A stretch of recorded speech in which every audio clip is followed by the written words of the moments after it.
قاسی صاحب، یہ تحریک کی ناکامی کی وجہ in fighting P T I کی ہو سکتی ہے یا کوئی اور کیٹلسٹ نہیں ہے تحریک انصاف کے پاس، کوئی مدعا نہیں ہے جس کو بیس بنا کر وہ عمران خان صاحب کی رہائی کروا سکیں، اس نظام کے اوپر زور ڈال سکیں، کوئی بیرونی دباؤ کریٹ کر سکیں؟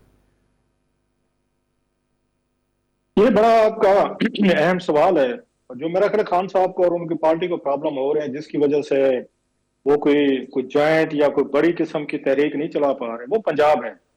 اب تک کے پی کے کا یہ مطلب ان پہ جتنا بھی دباؤ تھا، زور تھا، خان صاحب بھی آپ کو یاد ہوگا جب وہ اقتدار سے باہر نکلے تھے تو انہوں نے پہلی طور پر رخ جو ہے نا وہیں کیا تھا، کے پی کے میں کیا تھا۔ انہوں نے نوجوانوں کو تیار کیا، پشتونوں کو، ان کو وہاں پہ بہادری پہ، ان کی بریوری پہ۔ آپ کو پتہ ہے خان صاحب جو ہے نا یہاں پہ اگر کسی کو بہادر سمجھتے ہیں یا کسی کی تعریفیں کرتے ہیں یا اخوانوں کی، وہ اخوان طالبان کی کرتے ہیں تو ان کے بعد ہمارے پشتون بھائیوں کو کرتے ہیں۔ باقی تو میں نے کبھی ان کے منہ سے نہیں سنا، کبھی پنجابیوں کو کہا ہو، کبھی سرائکیوں کو، سندھیوں کو، بلوچوں کو، پوٹواری، کشمیری، بلتی، ان کو تو کبھی نہیں سنا کہ یہ بھی بڑے غیرت مند لوگ ہیں، بہادر لوگ ہیں۔ ہمیشہ وہ اخوانوں کی، اخوان طالبان ہی ان کے لیے آپ کو پتہ ہے رول ماڈل رہے ہیں، ان کے آج تک ہیں، وہ ہم سب دیکھتے ہیں، جانتے ہیں۔ سو ان کے ذہن میں بھی یہی کنسیپٹ ہے جناب کہ آپ کو زیادہ جو آپ کو سپورٹ ملے گی وہ پشتون آئیں گے اور اسلام آباد پہ لڑیں گے، جھگڑیں گے، اپنے گنے بھی لائیں گے، اور وہی کچھ ہوا بھی صحیح، ہم نے 3-4 دفعہ دیکھا۔ اب پشتون بھی تھوڑا سا یا تو سمجھدار ہو گیا، تھک گیا ہے، وہ بھی فٹیگ کا شکار ہوا ہے۔ اب انہیں لگتا ہے کہ ہم نے کوئی ٹھیکہ لیا، پنجاب سے لوگ کیوں نہیں آتے؟ پنجاب کے لوگ بھی تو ہیں، 12 کروڑ کی آبادی، آپ وہاں سے بھی الیکشن جیتے ہوئے ہیں، آپ کے وہاں بھی پارٹی کے ایلڈرز ہیں، پارٹی کے لوگ ہیں، تو ان کو لے کر ہیں۔ اب پنجاب سے نکلتا کوئی نہیں ہے۔ اب جو ان کے لیے پرابلم یہ خان صاحب کے لیے ہو رہا ہے یا ان کی پارٹی کے لیے ہو رہا ہے، وہ یہ کہتے ہیں بھائی صاحب ہم نے ووٹ دیے، ہم نے آپ کو پہلے بھی ووٹ دیے، بعد میں آپ کی انتہائی پور گورننس کے باوجود جب عثمان بزدار صاحب کو آپ لے کر آئے اسلام آباد میں، ہم نے دیکھے خود ہوئی، خان صاحب نے کہا تھا، آپ کو یاد ہوگا، ہاتھ باندھ کے اللہ کا شکر ہے جی مجھے نکال دیا انہوں نے یہ اقتدار سے، نہیں تو ہم تو کسی کو کوئی الیکشن نہیں جیت سکتے تھے اگلا۔ وہ خود کہتے تھے، میں نہیں کہہ رہا، ان کی اپنی وہ چیزیں سامنے ہیں۔ اس کے باوجود ان کی لک اچھی تھی، وہ دوبارہ پاپولر ہو گئے۔ اب پاپولیرٹی کے لوگ مطلب ووٹ دینے کو تو تیار ہیں، اب لوگوں کے اپنے یہ خاندان ہیں، اپنی فیملیز ہیں، اپنے بچے ہیں، لیکن لوگ سکولز مار ہیں، کھانے کو بزنسز تیار ہیں، نہیں ہیں۔ ایک نارمل لائف وہ گزارنا چاہتے ہیں۔ ایبسولوٹلی، وہ مطلب آپ کے لیے اور کیا کریں؟ اب کوئی بات ہے، جیلوں میں بھی بیچارے گئے ہیں، انہوں نے سختیاں بھی دیکھی ہیں، 9 مئی بھی ہوا ہے، پھر اس کے بعد ان کو 6 مہینے، 1-2 سال کے لیے وہ ابھی تک ان کو سزائیں بھی ہوئی ہیں۔ ٹھیک ہو گیا۔ تو اس کے بعد وہ کیا آپ سے آپ ایکسپیکٹ کریں؟ تو میں یہ سمجھتا ہوں کہ فٹیگ کا ایلیمنٹ ہوا ہے، اور پلس جو ان کی ٹاپ لیڈرشپ تھی وہ تو آپ کی پولیٹیکل لیڈرشپ تھی جو لوگوں کے ساتھ کنیکٹڈ تھی، جو پی ٹی اے کے لوگ جن کو جانتے تھے، ٹرسٹ کرتے تھے، وہ یا غائب ہو گئی ہے یا مقدمے ہو گئے ہیں یا انڈر گراؤنڈ ہے یا جیلوں میں۔ اب جو نئی لیڈرشپ اس وقت آپ کے سامنے کھڑے سارے موسٹلی وکیل ہیں، اور وکیلوں کے آپس میں لڑائی۔ آپ کا کیا خیال ہے؟ احمد خان صاحب ہوں، لطیف کھوسہ صاحب ہوں، یا اس کے بابر امان صاحب ہوں، شعیب شاہین ہاں، صاحب ہوں، ایک لمبی بیرسٹر لسٹ میں علی یا ظفر برسٹر صاحب بوس اور صاحب ہوں، یہ سلمان آپس اکرم میں۔ رائے صاحب کی تو کلاسک ایگزامپل ہے کہ وہ دے ڈونٹ گیٹ along۔ جی جی، اچھا یہ سارے نہیں ہوئے، اگر میں ذاتی طور پہ لطیف کھوسہ صاحب اور بابر رحمان صاحب کی نہیں بنتی، نہیں میں نے حامد خان صاحب کی ان دونوں سے نہیں بنتی۔ آپ اتنے ہیوی ویٹس رکھے ہوئے ہیں جو آپ کے لوگ ہیں، وہ جب آپس میں ان کی آپس میں نہیں بنتی تو پارٹی کے ساتھ افیلیشن تو بڑی نہیں ہے، رائٹ، وہ ٹھیک، خان صاحب کے لیے کیوں اپنی جانیں دیں گے؟ وہ کیوں بندے اکٹھے کریں، کیوں یہ پیسہ دیٹس لے اے کر فیئر آئیں؟ پوائنٹ، دیٹس اے ان فیئر کو آپ پوائنٹ، کو یاد ہے علیمہ خان صاحبہ نے کہا تھا، بالکل۔ نہیں لاسٹلی علیمہ خان صاحبہ نے کہا تھا، آپ کو یاد ہو، انہوں نے کہا یہ وکیل ہے، انہوں نے یہاں پہ 2-4 دن کیس سے لڑے، اپنی ایم این اے سینیٹر کی ٹکٹیں لے کے نکل گئے، اب ہمیں نظر کوئی نہیں آتا۔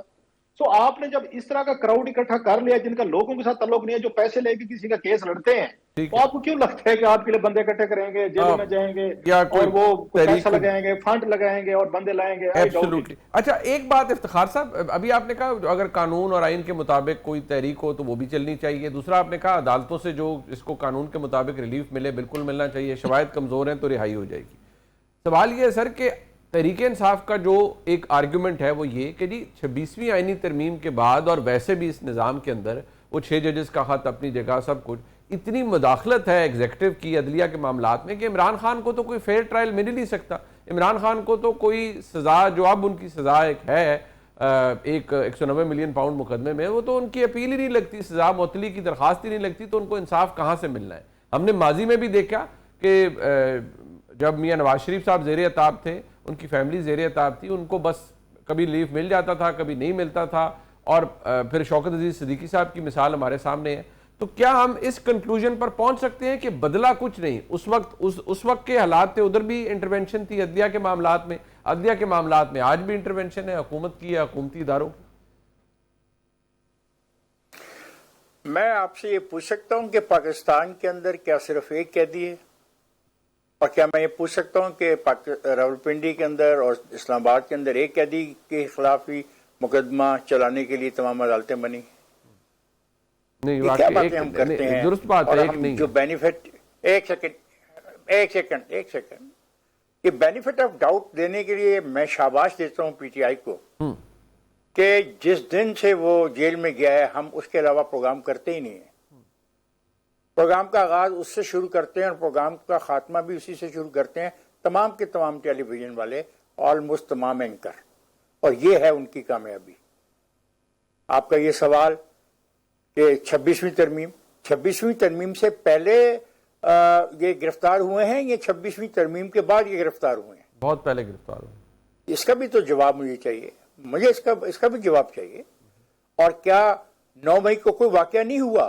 آپ نے کچھ نہیں دیکھا؟ میں نے تو لاہور میں دیکھا. میں تو اس بات میں یقین رکھتا ہوں کہ پروسیکیوشن کو اگر کیس بنایا ہے اور وہ پروسیکیوشن کا کیس اس قابل ہے کہ وہ عدالت میں سٹینڈ کر سکتا ہے تو سزا ہونی چاہیے.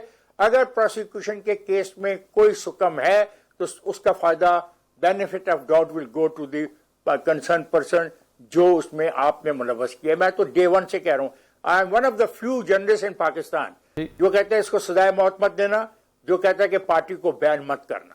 میں ان دونوں چیزوں کے خلاف ہوں. لیکن اتنا بھولپن کا اظہار بھی تو نہ کریں جتنا بھولپن کا اظہار کیا جا رہا ہے. کیوں آپ ہر وقت ہر مہینے ایک نعرہ مارتے ہیں انسرٹینٹی کریٹ کرنے کے لیے پاکستان کے اندر؟ یہ غلط ہے، یہ پالیٹکس نہیں ہو رہی ہے. اور پھر آپ امریکہ کے ایک صدر کا انتظار کر رہے ہیں. آ جائے گا امریکہ کا صدر اور چلا بھی جائے گا، کچھ بھی نہیں ہونے والا. اور اگر امریکن صدر کے کہنے پر لوگوں کو رہا ہونا ہے، جس طرح آپ نے مجھے بتایا کسی باتھ روم میں مل کر فیصلے ہوئے، مجھے وہ باتھ روم فی الحال نظر نہیں آ رہا. اور نہ باتھ روم میں ملنے والے دونوں کریکٹر مجھے اس پوزیشن میں نظر آ رہے ہیں کہ وہ اس نوعیت کے دو کریکٹر کسی ایسے باتھ روم میں ملیں جہاں پہ ایسے فیصلے ہوں. اور جس ملک کے فیصلے باتھ روموں میں ہوں تو مجھے افسوس سے یہ کہنا پڑتا ہے کہ شرمناک واقعہ ہے اگر ایسا ہوا ہے. آپ کیا بات چاہتے ہیں؟ آپ چاہتے کہ پاکستان کے ایک سیکنڈ آپ پاکستان کے ساتھ کیا کرنا چاہتے ہیں؟ ہر روز ہڑتال، ہر روز مظاہرہ، ہر روز دھرنا؟ ایسا نہیں ہو سکتا. ریاست نہیں چلے گی. ریاست میں کیا کمزوری ہے؟ سینٹ چل رہی ہے، اسمبلی چل رہی ہے، چاروں اسمبلیاں چل رہی ہیں. آرگیومنٹ کہتے ہیں ریاست ڈنڈے کے زور پہ چل رہی ہے. وہ کہتے ہیں انصاف نہیں مل رہا ہمیں، ریاست ڈنڈا برسا رہی ہے. کون سا ڈنڈا؟ کون سا ڈنڈا بھائی؟ میں آج بھی مطالبہ کرتا ہوں اتنی عرصے کے بعد کہ ایک پوری فہرست چھاپ کے جاری کی جائے پی ٹی آئی کی طرف سے with CNIC نمبرز کہ اتنے 2 سالوں میں کتنے لوگوں کی کل گرفتاری ہوئی. اور ہم بھی بتائیں گے کہ تاریخ کے اندر اتنے سالوں میں چلنے والی تحریکوں کے اندر کتنے لوگوں کی گرفتاریاں ہوتی تھیں، کتنوں کو کوڑے مارے جاتے تھے. اور کوڑے مارتے وقت ان کے مائک رکھے جاتے، مائک منہ کے آگے، تاکہ کوڑے کی جو آواز ہے، جو ان کی آہ نکلے، وہ لوگ سنیں اور لوگ خوفزدہ ہوں. اور یہاں بھی کہا گیا کہ ہم نے 3 آدمیوں کو برسرعام پھانسی اس لیے دی کہ لوگوں میں دہشت پھیلے. ہم نے وہ دور بھی دیکھا ہے بھائی. ہاں صحیح بات ہے. نہیں آپ نے تو دیکھا ہے تاریخ ان سے نہیں شروع ہوئی. اور مجھے کوئی ڈس ایگریمنٹ نہیں ہے. ایک لمحہ تو پھر کیا بات کرتے ہیں؟ اچھا چلے. میں کہتا ہوں پاکستان کے سیاسی کارکنوں نے، خواہ وہ کسی سیاسی جماعت سے بھی تعلق رکھتے تھے، پاکستان کے اندر جمہوریت کی بحالی، 1 مین 1 ووٹ اور پارلیمنٹ کی بالادستی کے لیے قربانی دی ہے. خواہ میں ان سے نظریاتی طور پہ اختلاف کیوں نہ کرتا ہوں.